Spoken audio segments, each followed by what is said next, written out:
They said it wasn't personal. But how would you feel if your own parents texted Hope she doesn't show up to her sister's wedding in the family group chat you were still in? I didn't reply. I didn't argue. 2 weeks later, while they celebrated in Florida, I was in Sicily, saying my own vows. Then the video went viral. 100 missed calls. One family secret. No one could hide anymore. I'm Madison Clarke, and this is how silence became my loudest revenge. If you haven't subscribed to the channel yet, don't forget to hit subscribe, smash like button, and tell us in the comments where you're tuning in from. It was one of those gray Seattle afternoons when the rain didn't fall so much as it hovered in the air, a soft mist clinging to the windows of my studio. I was halfway through editing a gallery for Wanderlust Weddings, another perfect couple, another sunset over Tuscany, when my phone started buzzing across the desk. At first I ignored it. I'd been good at ignoring lately, but the sound wouldn't stop. The screen lit up with the familiar title, Clarke Family. Our group chat. Mom's messages popped up in quick bursts. Photos of floral arrangements, swatches of pastel ribbons. A picture of Chloe, in a white robe, smiling in front of a mirror. My sister had always been photogenic, in the way that magazines liked. Small, graceful, luminous. Perfect mom, she wrote. Dad sent a simple thumbs-up emoji. I scrolled absently detached as though watching someone else's life play out. Then another notification slid down the screen. From Mom. Hope she doesn't show up to her sister's wedding. For a second, the words didn't register. My thumb hovered over the screen. I waited for a laugh emoji, a correction, anything that might make it less cruel. Nothing came. They had forgotten I was still in the group. A slow pulse started behind my eyes. Outside, the rain tapped against the glass, steady and polite, as if it didn't want to interrupt. I stared at the phone until my reflection blurred in the screen. I didn't reply, didn't leave the chat, just pressed the side button and watched the screen go dark. The studio was quiet, except for the faint mechanical click of my camera on the table. The air smelled like coffee, gone cold and wet asphalt from the street below. I closed my laptop, pushing aside the photo of a smiling bride in capri. In my family, silence was the preferred language. We used it to say everything we didn't want to admit, disappointment, judgment, distance. Words weren't necessary when the quiet between us had already done the damage. I leaned back in my chair, eyes wandering to a framed print on the wall, an image I'd taken last year in Italy, a bride standing alone under the sunset veil caught midair. I'd loved that shot because of its stillness, the pause before something beautiful began. Now it felt like a photograph of someone I didn't recognize. My phone buzzed again, another photo of Chloe. She was laughing, champagne in hand, surrounded by bridesmaids in matching robes. Mom's caption read, "She deserves the perfect day." I could almost hear her voice. Soft, clipped the way she used to sound when she corrected my posture or my tone. "Don't be so loud, Madison. You take up too much space." I remembered being 16 standing next to Chloe at a family dinner when Mom introduced us to one of her friends as my creative one and my sweet one. I'd smiled like it didn't sting. Even now, decades later, I still carried the echo of that comparison. I picked up my camera, rotated the lens, focused on the reflection of the rain streaking down the window. My hands trembled slightly. I took a picture. The shutter clicked, like punctuation at the end of a sentence I hadn't meant to write. I wanted to be angry, but what I felt instead was something quieter. An old kind of ache, the familiar loneliness of being tolerated, but never chosen. I stood, walked to the window, and looked down at the wet street below. Cars passed slowly, headlights smearing across puddles. Somewhere a horn sounded muffled by the drizzle. Seattle was always a little gray, but today it felt personal. I could almost hear Mom's voice in my head again, explaining the omission later. "We didn't mean it like that, Maddie. You know how sensitive you can be." Yes, I knew. I'd always known. I sat back down, opened my laptop, and stared at the half-finished spread of wedding photos. The couple was flawless. Golden skin, perfect smiles, love captured in high definition. I zoomed in on the bride's hand resting on the groom's chest. There was a steadiness in her touch, something I'd never known. My inbox pinged a reminder from my editor, a draft due by Friday. I closed it without reading. For once, I didn't care about deadlines. I opened the folder labeled Italy, Personal, and clicked through the photos I'd taken when I was happiest. Stone arches, olive trees, a sunset that burned orange and gold. I lingered on one frame, an empty terrace overlooking the sea. No people, just light. The idea came quietly, not as a rebellion, but as release. Maybe I didn't need to be part of their story anymore. Maybe it was time to build something of my own somewhere far from this rain-soaked city, somewhere they couldn't touch with their approval or absence. I turned off the lights in the studio. The reflection of the streetlights stretched across the wet floor like ribbons of silver. I walked to the window one last time, pressed my hand against the glass. The cold bit into my skin, grounding me. I whispered to no one. "You've already erased me. Now I'll decide what comes next." Then I picked up my phone, scrolled back through the messages, until I found the one that started it all. Mom's words, casual and final. "Hope she doesn't show up." I took a breath, let the hurt settle where it belonged, then locked the screen. The city lights blurred into streaks outside as I whispered, "I've been cut out of their frame before. This time, I'll draw my own." The rain kept falling soft and relentless, as if the whole city was listening. The next evening, the studio felt smaller than usual, like the walls were inching closer with every tick of the clock. The golden light from the desk lamp washed over the framed photographs on the wall, smiling couples, champagne flutes, lace dresses glinting under fairy lights. All the proof that I was good at capturing love, just not living it. The group chat kept flashing at the corner of my phone screen. I didn't have to look to know what they were talking about. Guest lists, table settings, the rustic elegance theme Mom had been obsessed with for months. Every message felt like another nail sealing the box of a family. I no longer fit inside. I turned the phone face down, but the notifications kept vibrating, a steady reminder that I was still technically included, but emotionally erased. I forced myself back to work. The cursor blinked on my laptop screen like an impatient tap. I opened my email, scrolling past spam, until one subject line caught my eye. Contract revision. Wanderlust weddings. My stomach tightened. I clicked it open. Dear Madison, after much discussion, we've decided to go in a different direction for the next issue. Your work has been wonderful, but we're shifting toward a new creative style. The rest of the words blurred together. Thank you, future collaborations, best of luck. I knew what it meant. Dropped. I sat back, staring at the screen until my reflection replaced the text. The studio, the golden light, the faint hum of rain outside. It all felt distant, like a movie set built for someone else's life. My phone buzzed again. I almost ignored it, but this time it wasn't the family chat. It was Ethan. "Hey." His voice came through the speaker low and warm. He was in his apartment in Los Angeles City, lights flickering behind him. "You sound off lately. Everything okay?" I hesitated. Define okay. He smiled softly, the way he always did when I got defensive. "You tell me." I looked around my studio, the cluttered desk, the unfinished edits, the phone still blinking with unread messages. "I got fired from another contract," I said flatly. "And I'm still getting updates about a wedding I'm not invited to. So yeah, I'm fantastic." Ethan frowned. "Your mom again?" "She texted that she hopes I won't show up, in the family group chat." His expression hardened. "Jesus, Maddie, I don't even think she realized I could see it." I gave a small laugh, the kind that sounded more like an exhale. It's almost funny. Even when I'm invisible, I manage to ruin the picture. He shook his head. "No, they're just uncomfortable with anyone who refuses to play the part they wrote." I traced a line across the condensation on my mug. "You make it sound easy, like I could just rewrite the script. You can," he said simply, "you can choose your own story, Maddie. You don't need their permission." There was a pause. I could hear traffic from his side of the call, a siren fading into the distance. What if choosing myself means losing them completely? He leaned closer to the camera. Maybe that's not losing. Maybe that's finally being free. The call ended after a while quietly. I sat there staring at the darkened screen, listening to the rain build outside. Free. The word felt heavy and light all at once. I stood, stretching the stiffness from my back, and crossed to the bookshelf where I kept old photo archives.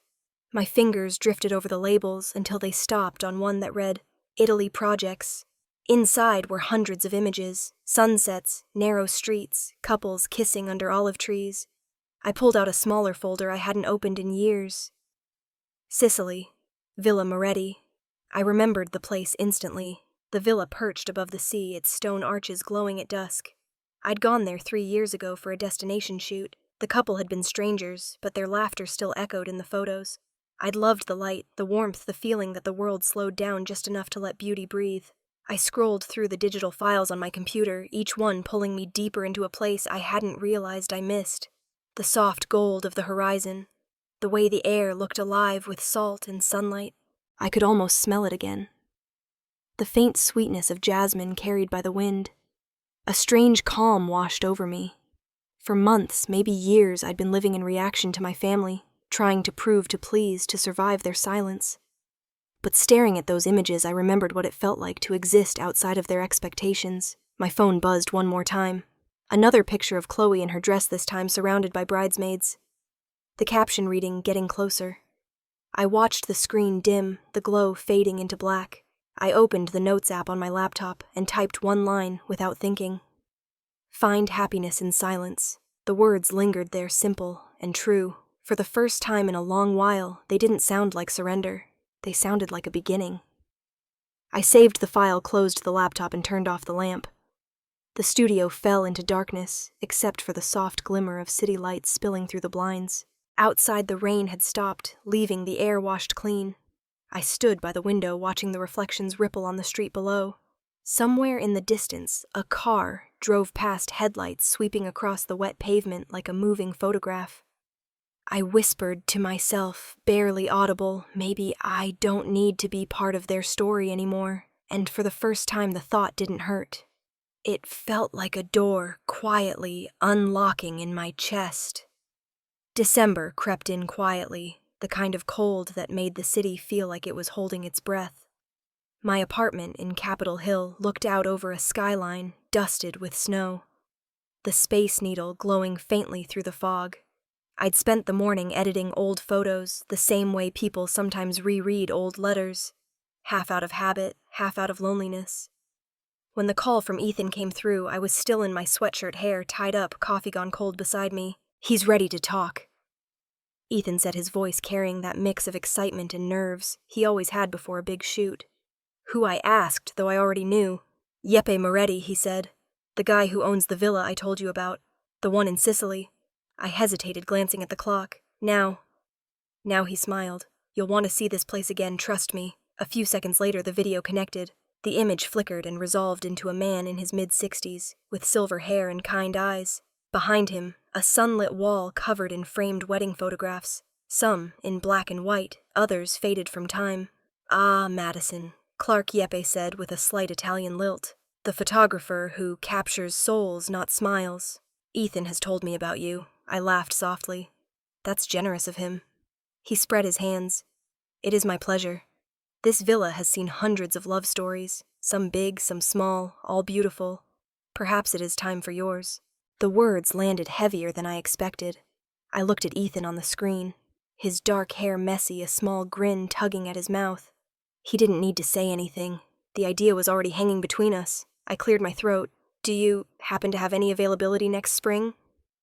Yeppe reached for a calendar just out of frame, flipping through pages that rustled softly through the speaker. "Let me see. May, yes. Only one date open. May 18th, 2024. I froze. Ethan caught my expression immediately. "That's Chloe's wedding day," he said quietly. I nodded. The coincidence, or fate, felt almost deliberate. Yeppe smiled, unaware of the weight of that date. "It is a Saturday. The light at that time of year is perfect. Golden hour lasts forever here." Ethan leaned closer to the camera. "If that's the only day left, we'll take it. Not because of them," he added. Meeting my eyes, but because of the light. I tried to smile, but my heart was racing. "Are you sure?" He nodded. "I'm sure." There was a long silence on the call. Yeppe glanced between us, then said gently, "You know, sometimes the right moments choose us. We do not have to chase them." His voice reminded me of the sea breeze from that first trip to Sicily years ago, soft but certain, timeless in its calm. We spent the next hour discussing details. A small ceremony, 6 guests at most. No extravagance, no performance, just warmth and beauty and air that smelled like jasmine. Yeppe suggested olive branches woven with white flowers, lanterns along the terrace steps. Ethan wanted music, something acoustic, maybe a local guitarist. I found myself sketching ideas in a notebook as they talked. Natural elegance, I wrote across the top of the page. Nothing forced. Send me your guest list, Yeppe said before ending the call. And Madison, no matter what brought you here, remember to leave with joy. When the screen went black, I sat back, exhaling.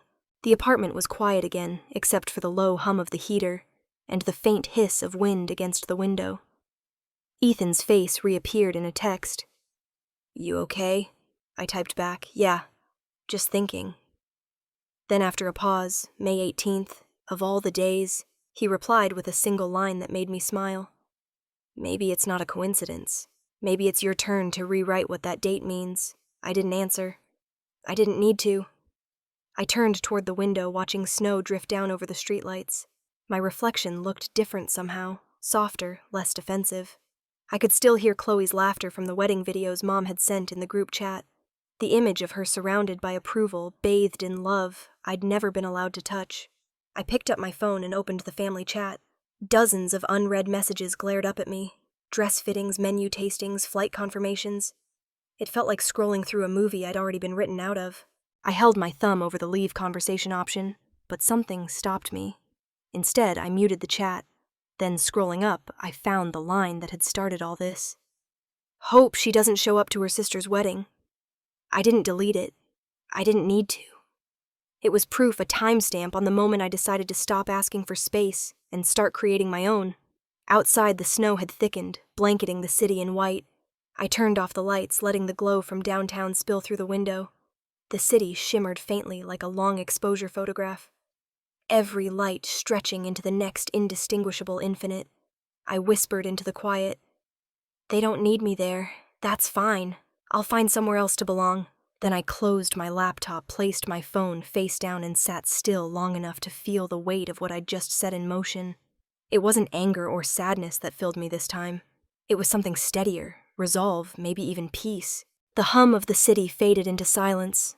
Outside, snowflakes drifted past the window like fragments of forgotten wishes. I let them fall. By January, the holidays had already drained what little warmth the Clarke house had left. My mother's text arrived one morning with its usual mix of politeness and pressure. Dinner at 6. On Sunday. Just us. Don't be late.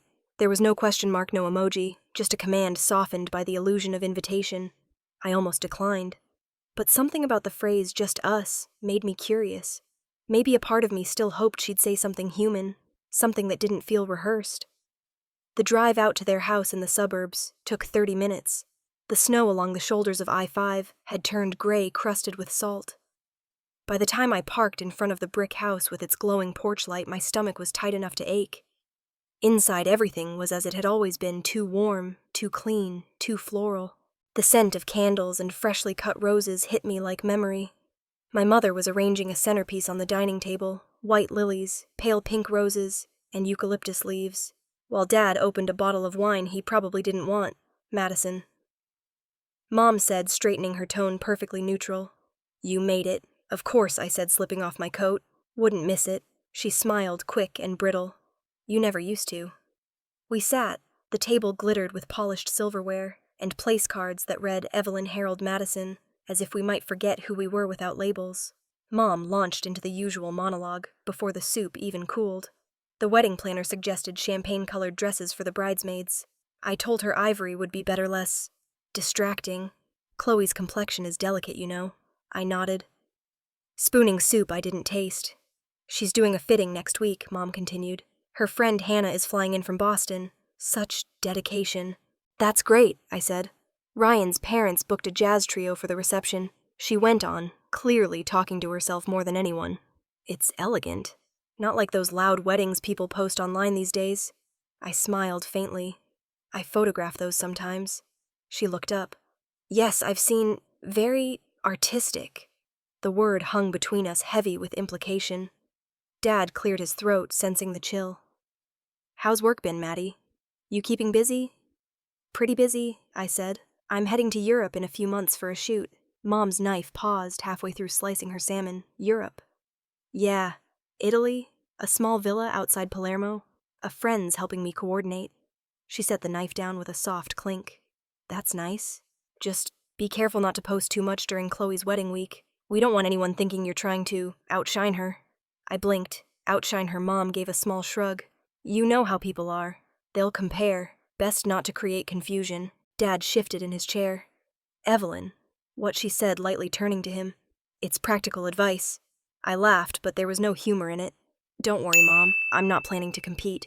I'll leave the spotlight to her. She pressed her napkin to her lips. Good. Chloe always knows what suits her. Not everyone does. The air between us tightened. I watched her glance at her watch, an old habit that meant she was ready for the evening to end. To fill the silence, Dad poured more wine. This is from Oregon, he said quietly. Thought you'd like it. Thanks, I murmured, but he didn't meet my eyes. He never did when things got uncomfortable. His peace was more valuable than fairness. Mom's phone buzzed beside her plate. She smiled when she saw the screen. Speak of the devil, she said, swiping to answer. Chloe. Sweetheart. Let me put you on speaker. Her voice softened instantly the way it always did when she spoke to my sister. Chloe's face filled the screen. A glow of excitement, curls, pinned-up eyes sparkling. Hey, just wanted to show you the final dress. They finished the alterations early. Mom clasped her hands together. Honey, it's perfect. Dad leaned in, smiling. You look beautiful, kiddo. Chloe twirled for the camera. Do you like it, Maddie? I forced a smile. It's gorgeous, Chloe. You'll be a stunning bride. Thanks, she said a little shyly. I wish you could come, though. Before I could answer, Mom interjected. We've discussed that, darling. It's too complicated with the guest list. Chloe's smile faltered. Right, of course. I caught her eyes for a brief second through the screen. Something unspoken there, maybe guilt, maybe pity. Then she waved goodbye, and the call ended. Mom sighed happily as if the world had just aligned itself again. She's radiant, isn't she? She is, I said softly. I finished the last of my wine, stood, and set the glass down carefully. Thank you for dinner. Mom blinked. Already I've got early edits tomorrow, I lied. She nodded, relieved. Of course. You're always working. Dad rose half-heartedly, offering a polite smile. Drive safe, Maddie. The front door creaked as I stepped into the cold. Snow drifted down under the streetlights, silent and slow. The air bit at my cheeks, but it felt cleaner than the perfumed warmth inside. I walked to my car, the sound of my boots crunching in the thin snow, the only rhythm I could trust. Every word my mother had said still echoed sharp as glass, but under it all was something steadier, a calm that didn't belong to her anymore. In the reflection of my car window, I caught my own face, tired, yes, but unbroken. I whispered to the empty street. Every word she says is a needle, but I've learned how to bleed quietly. Snowflakes landed on the glass, melted and disappeared. I started the engine and drove toward the city lights, leaving the warmth of that house behind without looking back. The light in Los Angeles had a way of making everything look perfect, even when it wasn't. February sunlight poured through the tall windows of the studio, soft and honey-colored, turning the set into something out of a dream. The model in front of my lens tilted her chin, the lace on her gown catching the glow just right. I adjusted the focus and pressed the shutter. The sound of the camera was clean, mechanical, reliable. One of the few things in my life that still responded exactly as I wanted. Beautiful, I said, lowering the camera. That's a wrap. The crew began moving quietly, collecting props, unpinning fabric, the usual end-of-shoot rhythm. Nora Benson, the senior editor from Brides and Beyond, crossed the floor toward me, her heels clicking softly against the polished concrete. She was smiling, but her expression didn't quite reach her eyes. Madison, can we talk for a minute? Of course. I wiped my hands on my jeans, following her to the glass-walled office at the end of the studio. Nora closed the door behind us, her perfume faint and expensive. She gestured toward the chair opposite her desk. You've been doing incredible work for us. Everyone says so. Your eye for natural light. It's remarkable. There was a pause. I knew that tone. Compliment first, blow second. She sighed, folding her hands. I wish this conversation were about another project, but the board decided to pause our collaboration. Temporarily. Pause. I repeated, though I already understood. There's been some chatter, she said, choosing her words carefully. Online. Something personal that's become distracting. I blinked. Personal Nora hesitated, then turned her laptop toward me. The glow of the screen lit her face.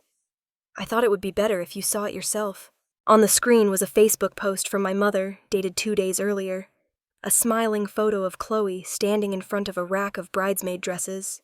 The caption read, "So proud of my daughter Chloe, the real artist of the family. She makes everything she touches more beautiful." Below a string of comments, old family friends, church acquaintances. Someone wrote, "Didn't Madison used to do photography?" Another replied, "Yes, but she was always a little unpredictable." My name sat there like an afterthought, a footnote in my own profession. I leaned back, crossing my arms. So this is why the board's nervous. Nora looked uncomfortable. You know how perception works in this industry. Brides want optimism, joy family. They don't want controversy in the margins of their wedding spreads. Controversy, I repeated, trying not to laugh, because my mother prefers my sister. "It's not fair," Nora admitted softly. "But right now we have to protect the brand." The word brand hit me harder than I expected. I nodded slowly. Understood. She looked almost relieved that I wasn't fighting it.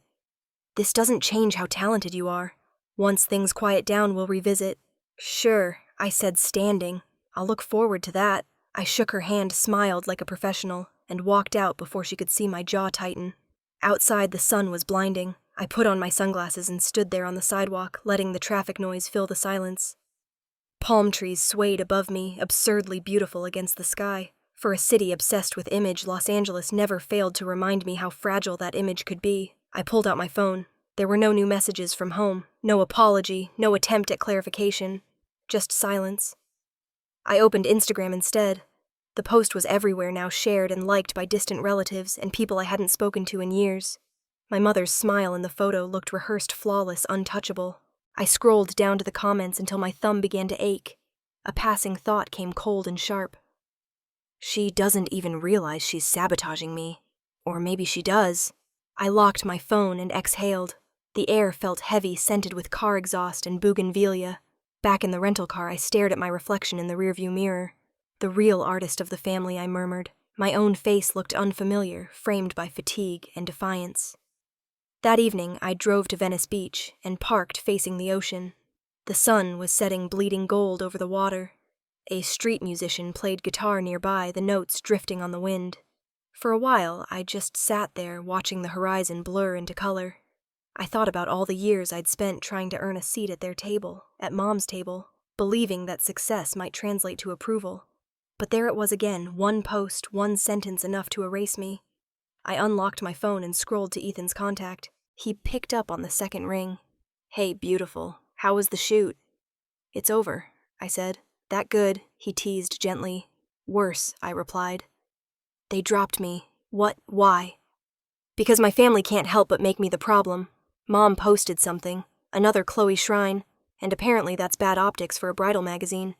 There was a silence on the line, then his voice low and steady. "Maddie, I'm sorry." "It's fine," I said, even though my throat was tight. "It's not the first time she's cost me something," he hesitated. "What if we just stopped letting her? What if we stopped letting any of them?" I frowned. "What do you mean?" Ethan's voice softened. "Let's get married. In Sicily. Not to prove anything. Just for us. Somewhere she can't touch." The word Sicily sent a shiver through me. I could almost see the villa again. The stone terrace, the sea below, the golden light I'd fallen in love with through my lens. "Are you serious?" I asked quietly. "Completely," he said. "You've spent your whole life capturing other people's happiness. Don't you think it's time to have some of your own?" I closed my eyes, leaning back against the car seat, letting the idea sink in. No press, no guests, no family to pretend for. Just airlight and freedom. "Okay," I whispered. "Let's do it." There was a small pause. Then Ethan's smile came through the phone. "I've been ready for a long time." When the call ended, the last of the daylight had faded. The street musician packed up his guitar, the sound of waves taking over. I opened the trunk of my car, pulled out my camera bag, and laid the camera gently across my lap. The lens still smelled faintly of salt and dust from a wedding in Malibu last fall.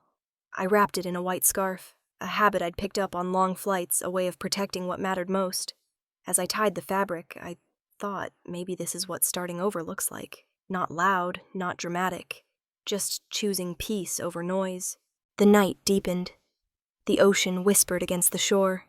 I set the wrapped camera beside me and whispered to the dark. It's time. The airport was humming with that familiar mix of chaos and order. Rolling suitcases, the smell of burnt coffee, the static voice announcing boarding groups that never seemed to move fast enough. I stood at the Delta check-in counter with one small suitcase and my camera bag slung across my shoulder. That was all I needed, my entire life compressed into 40 pounds of luggage and a quiet decision I hadn't shared with anyone. The email confirmation on my phone blinked up at me. Seattle, New York, Palermo. I scrolled down without really seeing it, my thumb pausing when a new text appeared. It was from Mom, travel safe. No heart, no punctuation, no love, Mom. Just those 2 words, sterile as a weather report. I stared at the screen for a long second before locking it. For the first time, I didn't want her blessing. I didn't even need her acknowledgement. It felt strangely liberating. At the gate, I found an empty seat by the window. Outside, the rain streaked against the glass in long silver lines, the kind Seattle specialized in. Soft, relentless quiet. A family sat across from me, a little girl pressing her nose to the glass, her mother whispering something about clouds and adventure. I watched them with a dull kind of ache, not envy exactly, just recognition of something I'd long outgrown. When my boarding group was called, I tucked my camera under my arm and walked down the jet bridge. The plane smelled like recirculated air, and too many stories starting at once. By the time we leveled out above the clouds, Seattle was nothing but a patchwork of lights fading beneath the wing. I pulled out my notebook, the one I used more for grounding than planning, and wrote a single line in neat block letters. Villa Moretti, May 18th, sunlight at 5:40 p.m. Underneath it, I added, the only kind of light that doesn't lie. The hum of the engines filled the cabin. I looked out at the endless white and felt something inside me loosen. When I landed in New York for the layover, I texted Ethan boarding soon. 12 hours until Italy. He replied instantly. I'll be waiting outside arrivals with something better than a sign. I smiled despite myself. By the time the plane touched down in Palermo, it was late afternoon. The light was different there, golden, thick, the kind that wrapped itself around everything it touched. I stepped through the sliding doors of Falcone Borsellino Airport, half dazed with exhaustion and jet lag. And there he was. Ethan stood by the arrivals gate, sun catching in his dark hair, holding a small bouquet of olive branches tied with twine. Welcome to Sicily, he said, grinning. I couldn't help it. I laughed. You weren't kidding about not bringing a sign. He stepped forward, kissing my forehead. I figured you'd rather see something alive than your own name on cardboard. I breathed in the scent of olive leaves and salt air, and something in me softened completely. Outside, a black Fiat waited at the curb. As we drove along the coastal road, the Mediterranean came into view. Blue so deep, it looked like it could swallow the sky. Terracotta rooftops clung to the cliffs. Laundry fluttered between balconies, and the air smelled of lemon trees and sea spray. It's exactly how I remembered, I said. Ethan glanced over. Last time you were here, you were photographing someone else's wedding, right? Yeah. I smiled faintly. This time I get to be in the frame. When we reached Villa Moretti, the iron gates were already open. Jeppe stood at the top of the drive, wearing a linen shirt and that easy smile that felt like sunlight. His hair had gone completely white, but his posture was still straight elegant. Welcome home, he said, spreading his arms as though greeting old friends. Home. The word landed softly. I hadn't realized how much I missed hearing it. He led us through the gardens, a maze of lemon trees, white jasmine climbing the stone walls. Lanterns swaying gently in the breeze. Everything here has a memory, Jeppe said as we walked. Even the wind carries the stories of those who loved before you. On the terrace, the sea stretched endlessly before us, the horizon bleeding into gold. I set my bags down and took it in. The air smelled alive like salt and wild herbs. This view, I murmured. Ethan came up behind me, his hands resting on my shoulders. Worth crossing an ocean for. More than worth it, I said. That evening, Jeppe invited us to dinner under the pergola. The table was set simply, olive oil bread still warm from the oven grilled fish seasoned with lemon and rosemary. The candles flickered in the breeze, their flames bending toward the sea. He poured us wine, deep red, smelling faintly of smoke. Do you know how many weddings this villa has seen? He asked. Too many to count, but only a few stay in my heart. Ethan smiled. What makes them different? Yeppe leaned back thoughtful. The ones where love was real. When love is true, no one needs to justify it. It speaks for itself. I looked across the table at Ethan. He met my eyes, and we both smiled wordless. For a moment, everything else, the noise, the history, the ghosts, fell away. After dinner, the sky turned a deep indigo. Crickets sang in the garden, and the waves whispered below the cliffs. I excused myself and walked up to our room, carrying the small lantern Yeppe had handed me. Inside, the room smelled faintly of jasmine. My camera sat on the table by the window, catching the moonlight. I unpacked my notebook, flipping to the page where I'd written our date. Underneath, I started a new list. Guest list: Marcus and Jenna, Isabella, David and Kara, Tom and Lila. 6 names. People who had seen me for who I was, not who I failed to be. I hesitated, the pen hovering over the page, and then quietly added a line beneath it. No one named Clarke. I set the pen down, closed the notebook, and sat by the window. Below, the garden shimmered under the moonlight. I could hear Ethan laughing softly with Yeppe outside, their voices blending with the sound of the sea. For the first time in years, I felt the kind of stillness that didn't come from silence. It came from belonging, and as I watched the lanterns sway in the wind, I knew this was the beginning of something that finally had nothing to do with them. May 18th began with 2 different kinds of light. In Tampa, the morning sun poured through the floor-to-ceiling windows of a hotel suite, flooding everything in gold. Chloe stood in front of a mirror, the air thick with hairspray and perfume. Her wedding dress hung perfectly against her body, lace sleeves, a soft train that trailed like a sigh. Mom stood behind her, adjusting the veil with the precision of someone arranging an exhibit. "You're the perfect bride," Mom whispered, her reflection smiling back at her own handiwork. "Exactly what I dreamed of." Chloe smiled nervously, twisting her ring finger. "You think so?" Mom smoothed a wrinkle on the veil.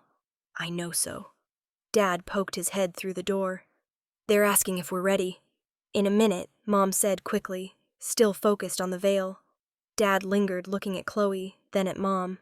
"Did you hear from Maddie?" Mom's lips tightened. "She's busy. Let her do what she wants." He didn't press further. He never did. The bridesmaids laughed in the next room, their voices floating in like soft music. Chloe turned back to the mirror, staring at herself longer than necessary. For a moment, something flickered in her eyes, doubt maybe. Then she smiled again. Across the ocean, a different kind of light filled the villa in Sicily. Slower, softer, more forgiving. I stood in front of an antique mirror, fingers tracing the lace on my dress. The fabric was ivory, not white, and the hem brushed just above my ankles. It felt real, like something meant to move with the wind instead of fighting it.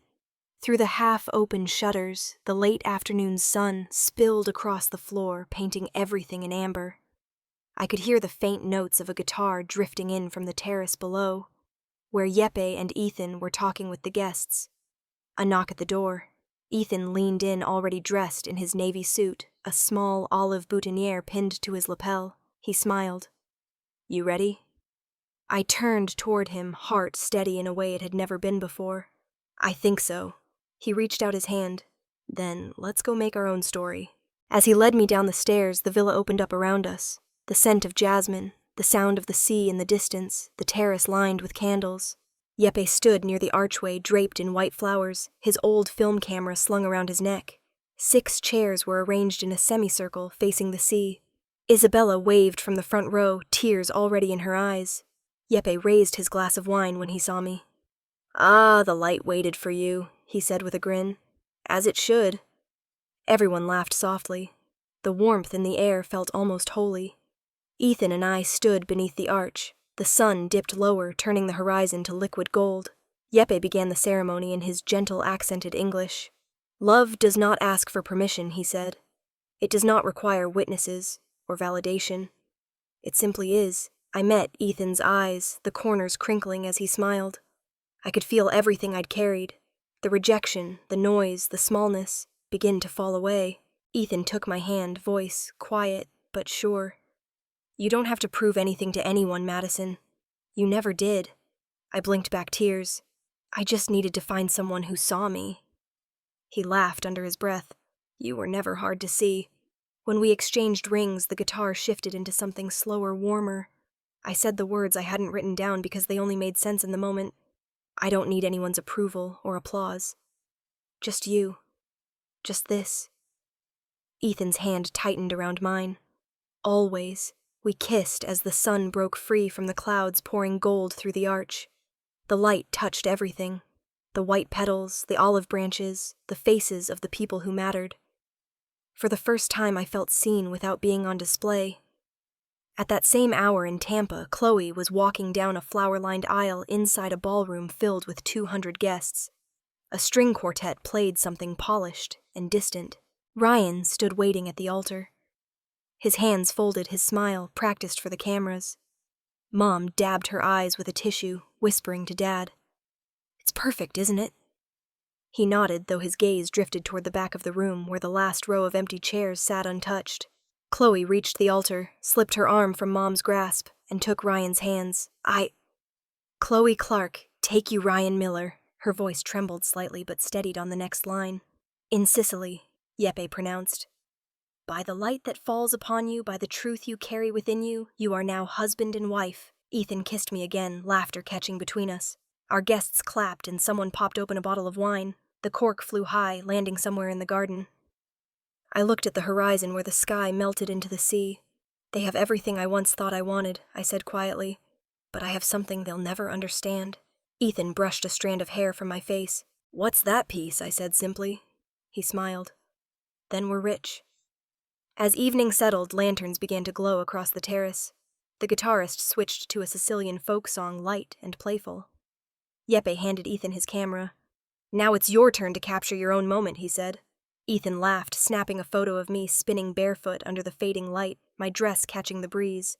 Perfect, he said. Marcus. One of Ethan's old friends lifted his camera, too. Hold still, he called. I turned toward the sunset just as the wind lifted the edge of my dress, and for one breathless second the world went still. The shutter clicked. The light curved around me like a halo. I didn't know then that the photograph would become the image everyone in the world would see shared and reposted, until it no longer belonged just to us. All I knew was that in that sliver of time nothing else existed, no family, no distance, no hurt, just the sound of the waves below, the scent of jasmine in the air, and the certainty that for the first time I was exactly where I was meant to be. The morning air in Sicily smelled like salt and coffee. Sunlight spilled through the shutters, striping the sheets in gold. I sat at the small wooden desk in our room at Villa Moretti laptop open, half reading an email from a client in San Francisco who wanted to reschedule a shoot. My mind was still floating somewhere between dream and reality, the kind of calm that comes only after something perfect. Ethan walked in, barefoot hair still damp from the shower, holding 2 mugs of espresso. He was smiling the way he did when he was about to tell me something big. Don't freak out, he said, setting the mugs down. That's not a great way to start a sentence. He leaned against the doorway, arms crossed. We just hit 1 million views. I blinked. What? He turned his phone toward me. On the screen was the YouTube page for Reyes Productions. The thumbnail showed me under the arch at Villa Moretti, sunlight spilling through my hair. The title read, An Intimate Wedding in Sicily. The view count beside it looked surreal. Ethan. I whispered how... He laughed softly. I uploaded it last night while you were asleep. I thought a few people might watch. Turns out a few million did. I stared at the screen as he hit play. The video opened with the sound of waves and a single guitar chord. Then the image of me walking barefoot toward him, the train of my dress brushing the stones. Yeppe's voice, soft accented, floated over the scene. Love does not ask for permission. The camera caught everything Ethan's trembling hand when he slid the ring on my finger. The wind lifting my veil, the golden light as we kissed. It was cinematic, but real. Too real. Comments poured down the screen as the video played. This feels like a movie. The most honest wedding I've ever seen. Who is she? That smile. I've been crying for 20 minutes. I covered my mouth half in awe, half in disbelief. Ethan moved behind me, resting his hands on my shoulders. It's beautiful, Maddie. People see what I see. I couldn't stop watching. The frame faded to black as the music swelled, ending on the words, "Filmed by Ethan Reyes, edited by Marcus Cole." When it stopped, I realized I hadn't taken a breath in a while. "I can't believe this," I said finally. He laughed. "You're a star now. God, no. I didn't want to be a story." He squeezed my shoulder. "Maybe you didn't need to try. Maybe the story found you." The phone on the desk buzzed. Once, then again, then non-stop. I reached for it, thinking it was more notifications from strangers. But when I unlocked the screen, my stomach dropped. 37 missed calls, then 52, then 80.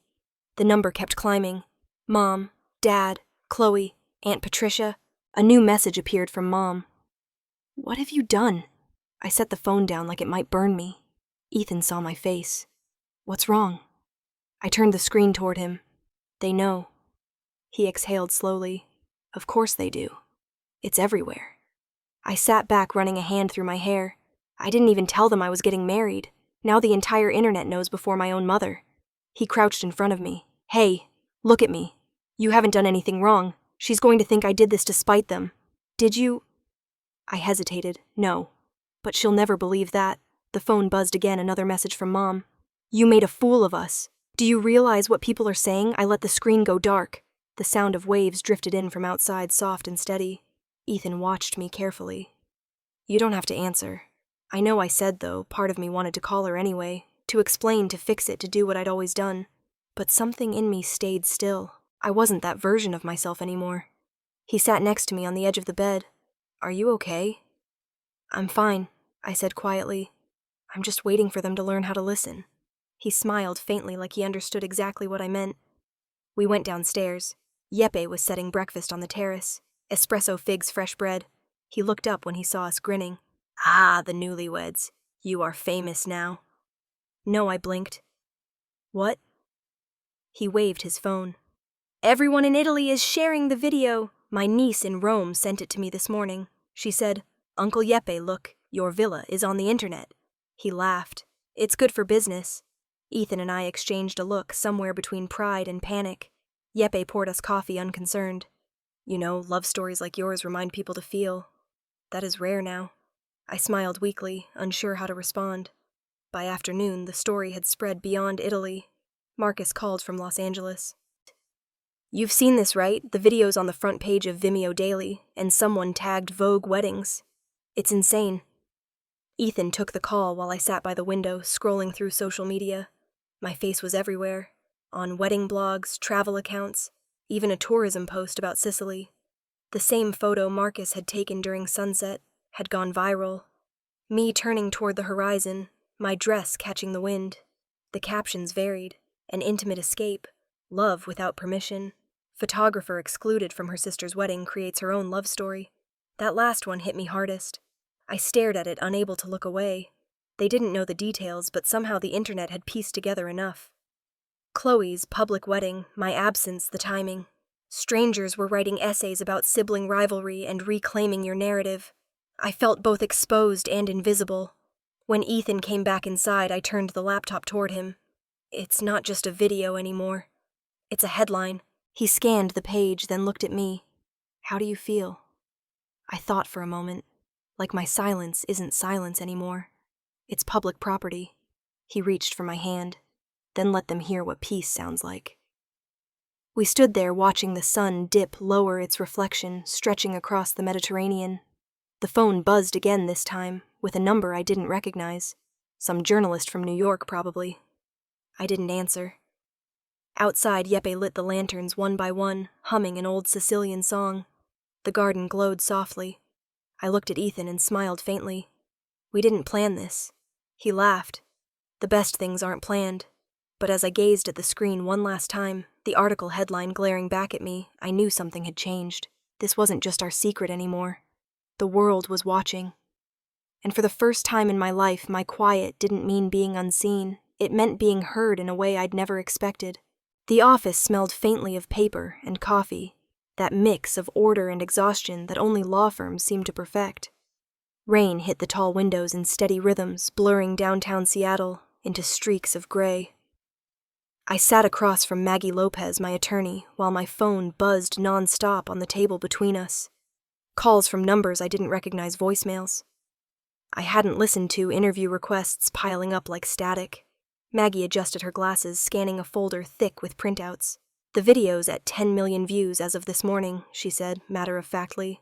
"And counting. It's not slowing down." I rubbed my temples. 10 million? That's absurd, she nodded. Absurd or not, it's viral in every sense. You're on every wedding blog travel page and social feed that exists. And now your mother's talking to the press? I looked up sharply. Maggie turned her laptop toward me. The screen showed a clip from a local Seattle news broadcast, my mother sitting upright on a studio couch, hands clasped tightly in her lap.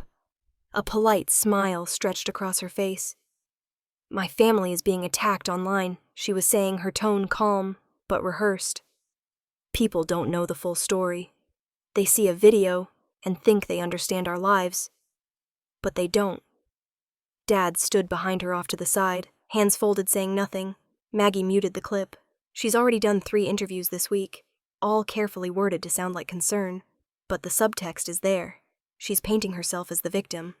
I exhaled slowly. That sounds about right. She's hired PR. Maggie continued. "And now, according to my sources, she's talking to a lawyer. Something about misrepresentation of family image." I let out a bitter laugh. "She's suing me for existing." Maggie smiled faintly. "Not officially, yet, but she's testing the waters." The phone buzzed again. This time a text from Ethan Morning Light is playing the wedding clip again. "Turn on Channel 5. Maggie grabbed the remote and switched on the TV in her office. The familiar frame appeared. The sunset over Villa Moretti, me and Ethan. Under the arch, the light folding around us like a painting. The host's voice was warm, sincere. In a world of curated perfection, this wedding struck a chord with millions. No stage, no spectacle, just love. Sometimes silence is the loudest statement. The audience clapped softly. A still image of me laughing in the golden light filled the screen. I felt my chest tighten. "They're talking about me like I'm some kind of message," I said quietly. Maggie leaned back in her chair. "You've become a symbol, Madison, whether you like it or not." Before I could respond, her assistant knocked and poked her head in. "There's a Cole Ramirez waiting downstairs. Says he's with the Post." Maggie frowned. "The entertainment reporter lifestyle, apparently." I sighed. "Of course. The scavenger himself." Maggie turned to me. "Do you want me to send him away?" I nodded. "Please." 10 minutes later, my phone pinged with an alert. A photo of me walking into this very building was already online. The caption, "Photographer Madison Clarke seen visiting legal counsel amid family feud." I set the phone face down on the desk. "They don't waste time." Maggie gave a small, sympathetic laugh. "They never do." She paused. "What do you want to do about your mother's media push?" "Nothing." I said, "If she wants a spotlight, let her have it. I'm not fighting for attention." She studied me carefully. "But you are fighting for your voice. Don't confuse the two." Her words hit deeper than I wanted to admit. Later that afternoon, I stopped at a coffee shop near Pike Place Market. The barista recognized me halfway through my order. "You're that wedding photographer, right?" "The Sicily video." I hesitated. "Yeah." She smiled, handing me my drink. "That video made me cry. My mom and I watched it together last night.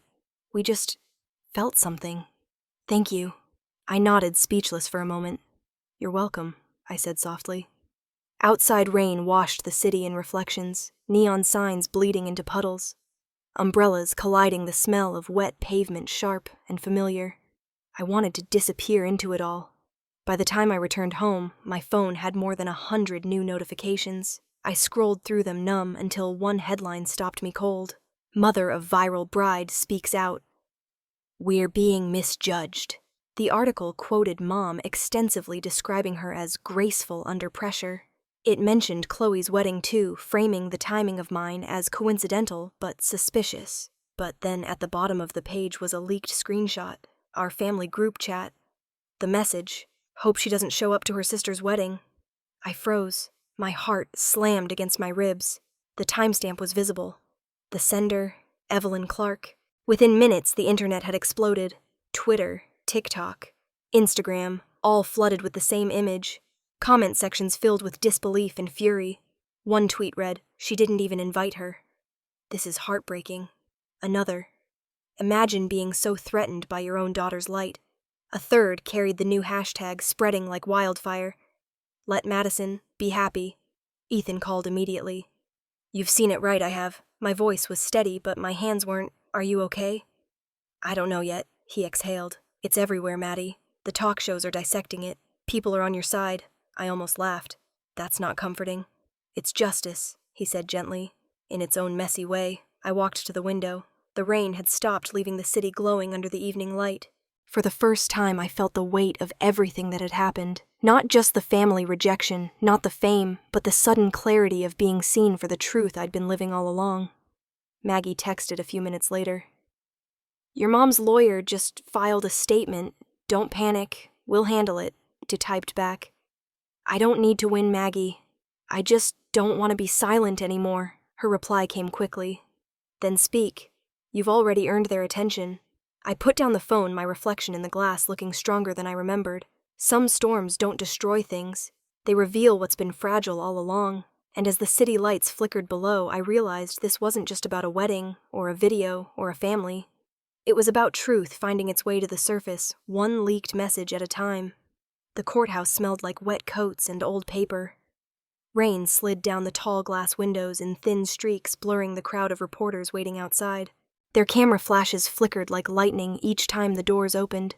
Ethan took my hand as we stepped out of the car, the sound of rain mixing with the shouts. My name, his name, my mother's name. Maggie walked ahead, her black umbrella cutting a sharp outline against the gray. "Keep your head up," she said quietly. "Let them get their photos. You don't owe them anything else." Inside, the air was cooler, still heavy with the scent of winter rain. The courtroom buzzed with quiet voices, journalists shuffling their notes, cameras banned, but eyes everywhere. Across the aisle sat my parents. Mom looked polished, her posture perfect, her hair pulled into a sleek twist that hadn't changed in decades. Dad sat beside her, his tie slightly askew, hands folded like he was praying for the noise to stop. When the bailiff called the room to order, a hush fell.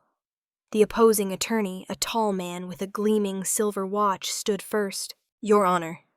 He began this case as about a daughter who used the likeness and private life of her family to gain personal fame.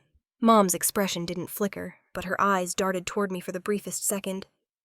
Cold assessing. The attorney continued clicking the remote that started a short montage on the screen behind him. My wedding video played again this time, under fluorescent courtroom light, instead of sunset. My face on the screen felt distant, almost like it belonged to someone else. He paused the clip on the image of me turning toward the horizon dress caught in the wind. This video, viewed by over 20 million people, was presented to the public as a statement of independence and rebellion against her family's alleged mistreatment. Maggie rose before he could continue. "Alleged," she said evenly. "There's nothing alleged about someone being excluded from their sister's wedding." The message was sent in writing. The opposing counsel adjusted his tie. "Regardless, the video's impact has caused reputational harm. Mrs. Clarke's social life, her volunteer organizations," Maggie interrupted.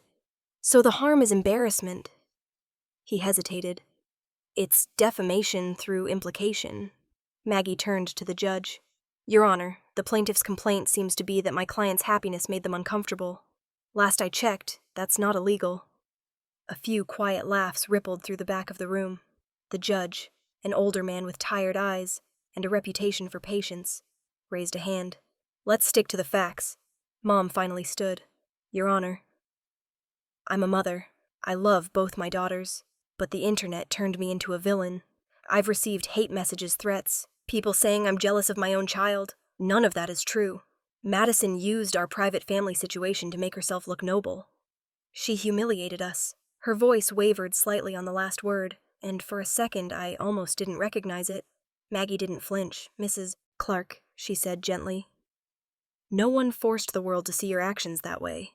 Your own words were public record, including a text that said, 'Hope she doesn't show up to her sister's wedding.'" The courtroom murmured. Mom's lips tightened. "That message," Maggie continued, "was not written by the media or by my client. It was written by you. The world didn't create this story. You did." Dad's gaze fell to his lap. I wondered if he remembered the night I called him after the message leaked, how he'd said, "You know how your mother is." Like it explained everything. The judge cleared his throat. "Ms. Lopez, do you have further defense?" "Yes, Your Honor. My client has not profited from her video. She didn't sell the footage, didn't monetize it. The fame, if that's what we're calling it, was uninvited. All she did was share her own life. Telling your story is not defamation. It's expression." Mom whispered something to her attorney, who nodded and stepped forward again. "But the family's privacy ended when they went to the press," Maggie said sharply. "Mrs. Clarke has given 6 interviews, 1 magazine feature, and a televised statement since this lawsuit was filed. My client has said nothing. If anyone turned this into a circus, it wasn't her." The silence that followed was heavy. Even the reporters stopped typing. The judge looked from one side to the other. His voice was calm but final. "I've reviewed the evidence. The court finds no violation of privacy or defamation. Ms. Clarke's video falls under the protection of creative expression and truth. Case dismissed." Mom's face went pale. Dad closed his eyes. Maggie placed a hand on my shoulder. "It's over." But it didn't feel like victory. It felt like something quieter, like the sound of a door closing that had been open too long. Outside the courthouse, the rain had softened to a mist. Reporters crowded near the steps, shouting questions I didn't answer. Flashbulbs popped as we pushed through. Maggie whispered, "Keep walking. Straight to the car." Ethan reached for my hand again. His palm was warm against mine. "You okay?" "Yeah," I said. "Just tired." We were almost at the curb when I saw her. Mom stood alone on the courthouse steps. No umbrella, her gray coat darkened by the rain. She wasn't talking to the reporters now. She wasn't talking to anyone. For a moment, I thought she might look at me, but she didn't. She turned her back instead, her figure blurring in the drizzle.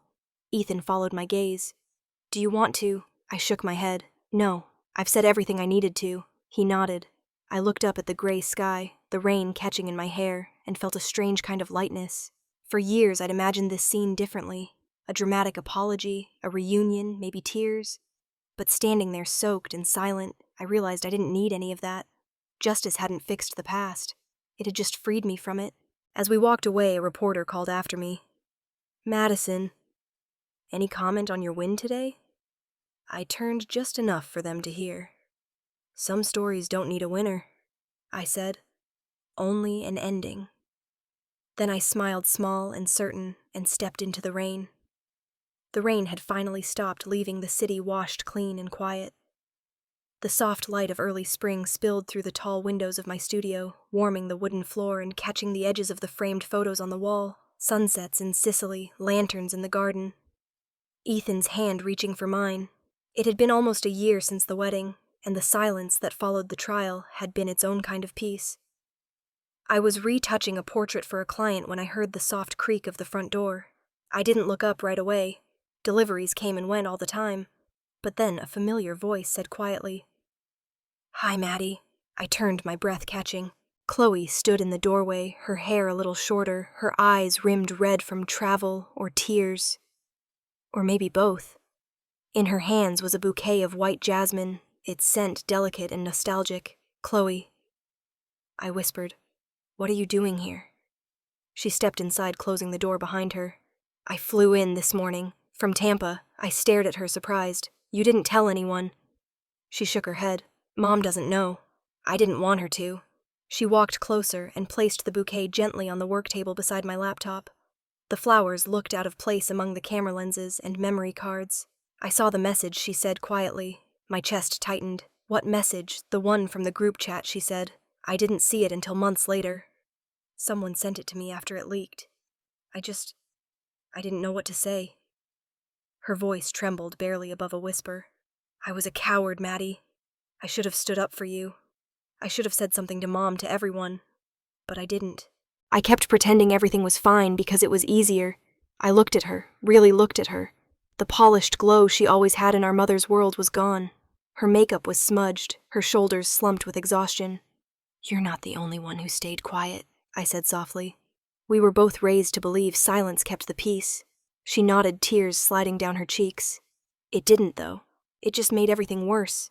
I moved closer, handing her a tissue from my desk. She wiped her face, laughing shakily. God, you're still the calm one. Not always, I said. Just practiced. She took a breath. I watched the trial online. I didn't know what to feel. Mom was furious, Dad looked broken, and She stopped, swallowing hard. I was jealous, I think. Not because of the video, because you got out. The words hung in the air. I leaned against the table, crossing my arms gently. How's married life? Chloe let out a short, bitter laugh. Picture perfect on Instagram. Reality's a little messier. She sank into the nearest chair. Her voice low. Ryan's fine. He's nice. But Mom's everywhere. She picks the curtains, the tableware, the holidays. She calls it helping. Ryan thinks she's just trying to feel included, but it's like she never stopped managing me. Her hands twisted in her lap. Sometimes I wake up and realize I don't know what I actually want. I only know what Mom would approve of. I felt a pang of recognition so sharp it almost hurt. That's exactly why I left. She looked up, her eyes glossy. I thought you left because you hated us. I shook my head. No, I left because I didn't want to hate you. Silence filled the space between us, soft but heavy. Outside, a seagull cried somewhere above the bay, its echo cutting through the stillness. Chloe stood slowly and walked toward the wall where the largest photo hung. The one Marcus had taken in Sicily, the image that had gone viral. Me in my dress laughing as the wind caught the fabric, the sun wrapping everything in gold.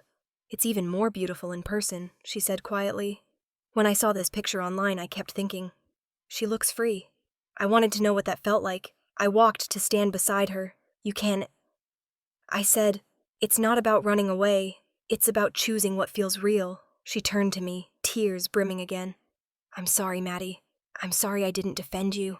I'm sorry I made it easier for Mom to erase you. I reached for her hand, squeezing it gently. You don't have to be sorry. You just have to be honest. With yourself first. Chloe leaned into me, her shoulders shaking as she cried.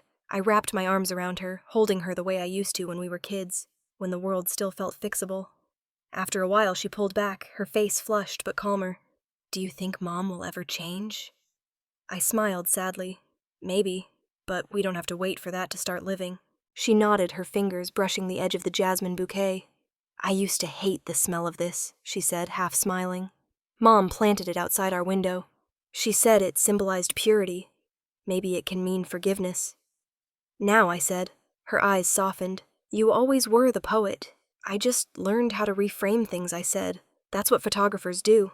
When she left a little later, the sky outside had turned pale pink. We hugged at the door longer this time. I'll call you, she promised. I'll be here, I said. As the door closed behind her, the studio felt different, lighter somehow. I sat back at my desk and looked at the bouquet she'd left behind. The jasmine gleamed white against the dark wood, its fragrance filling the room. I reached for my camera almost out of instinct and took a photo. The flowers still fresh, a single petal fallen beside them. Forgiveness doesn't mean forgetting. It means taking the power back from what hurt you. I lowered the camera, the click still echoing in my chest. For the first time I realized the story wasn't about what my family took from me. It was about what I'd learned to reclaim. The air in Sicily had that same honeyed warmth I remembered from the year before. The olive trees swayed gently under the late afternoon breeze, their leaves flashing silver in the light. Villa Moretti stood quiet on the hill, the same arches and stone walls that had once framed our wedding, now watching over something different, a beginning that finally felt whole. Ethan and I had come back to film our new documentary Love Over Fear. It wasn't about weddings this time, not really. It was about truth, the quiet kind that comes after the noise has faded. I walked through the garden with a camera following behind me. The scent of jasmine hung in the air, soft and familiar. I spoke into the microphone clipped to my collar, my voice steady, reflective. A year ago, this place witnessed our wedding. Today, it witnesses something even more precious. Peace. The footage rolled as I moved along the path lined with olive trees, my dress brushing against the wild herbs growing along the stone steps. Every frame felt like closure, every breath like a small act of gratitude. Ethan called from behind the lens. You sound different when you talk about it now. I smiled. Different how lighter, he said. Like you're not defending it anymore, just living it. He was right. For so long, I'd told our story through resistance, against expectation, against silence. Now it felt like I didn't have to prove anything to anyone, least of all to myself. That evening, we sat on the terrace where we'd once exchanged our vows. Yeppe joined us for dinner, still full of energy and stories. He poured wine, gesturing animatedly. You know, Madison, your video, it is everywhere. People write to me from all over the world. They say, we want a wedding like hers. Real, simple, alive. Ethan laughed. You've become an international celebrity, apparently. I shook my head. No, I just happened to be in the right light. But part of me understood what Yeppe meant. The wedding video that Marcus had filmed, the one Ethan posted without thinking it would matter, had reached over 25 million views by now. It had been dissected, celebrated, analyzed by journalists and psychologists alike. They called it a cultural reset, the symbol of authentic love, a quiet rebellion against perfection. Sometimes it still startled me how far something so personal had traveled. When Morning Light invited me back for an interview, I almost said no, but Ethan encouraged me. You have the right to tell your version, he said. So I did. I sat under the studio lights across from the same host who had once replayed our wedding clip to an audience of strangers. She smiled and asked, if you could send another message in that family group chat, now what would you say? I thought about it for a moment, then smiled back. I'd say thank you. Because that message, the one that told me not to show up, was the reason I finally chose myself. The audience went quiet, the kind of quiet that feels like understanding. After the show aired, I didn't check the comments. I didn't need to. Now, sitting on the terrace with Ethan and Yeppe, the glow of the setting sun washing over us, I realized how far I'd come from that girl standing in her rainy Seattle studio, reading words that cut deeper than they were meant to. Later that night, when the villa had gone still, I walked back to our room and sat by the window overlooking the sea. The sky was painted in shades of blue and gold, the last traces of daylight melting into the horizon. I reached for my phone on the nightstand.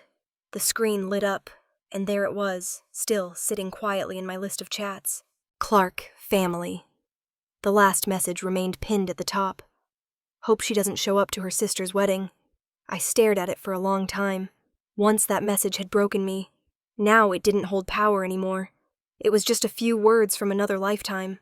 I pressed my thumb against the screen and held it there until the options appeared. Then slowly, I tapped delete. The chat disappeared the space it left behind. Somehow weightless, outside, the sea breathed against the cliffs. Ethan came up behind me, wrapping his arms around my waist. What are you thinking about balance? I said. How karma that isn't really about punishment. It's just life putting things where they belong. He kissed the top of my head. And where do you belong? I turned to face him, smiling. Here. With you. Exactly where I chose to be. We walked down toward the beach as the lanterns flickered on behind us. The air was cool, filled with the sound of waves folding over themselves. I slipped off my sandals, feeling the sand against my feet. Ethan held my hand, and for a while we didn't say anything at all. The moon rose over the water, bright and calm. I thought about Chloe, about the jasmine she'd brought me months ago, now pressed between the pages of my notebook. I thought about my parents, still distant, still unchanged, but no longer capable of defining who I was. Some stories don't end in reconciliation. They end in peace. I squeezed Ethan's hand, feeling the warmth of his skin, the steady rhythm of the tide matching our steps. Sometimes silence isn't emptiness. It's an answer, the most beautiful one we can give to the past. And somewhere between the sound of the sea and the stillness of the night, I realized that the rest of my life had already begun. If you've ever had to walk away to find peace, you'll understand. This isn't an ending. It's just the moment the camera finally pans to the horizon and lets the light do the talking. Stay listen and let the silence tell you what comes next.